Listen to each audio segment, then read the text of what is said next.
So our governor here in New York, Governor Cuomo, the idiot that he is, just gave illegal aliens driver's licenses and also just passed in within a month's time this stupid, ridiculous, draconian ban on plastic bags, which just started this week.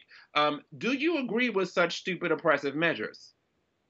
No, we absolutely don't. We believe that the plastic bag bans are nonsensical. We believe that the plastic straw bans are nonsensical. I think that the American way is finding solutions that are innovative and that allow companies to do what they do best, which is compete and innovate. That's capitalism, that's the free market. And when you try to come in with these top down government approaches where you're saying, you can't do this, you can't do this, you're not going to find a long term sustainable solutions there. You have to let the market work, you have to let the market solve problems. Okay, Danielle, you're winning me over. I have to say, you're winning me over. You're winning me over a little bit here. You're winning me over. So here's another part.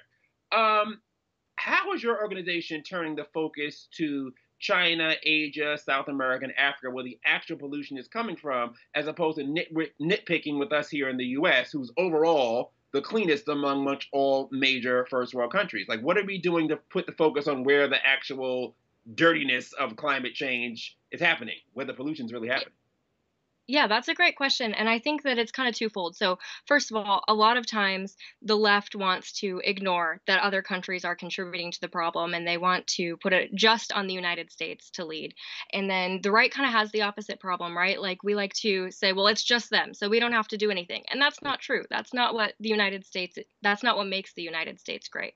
We are bold and fearless leaders and our policies need to reflect that. And so this is why I think the conservative approach to climate change and to environmental issues is actually more effective than a Green New Deal type approach because you're never going to convince China or India to implement their own Green New Deal. You're never going to convince them to adopt our tax code.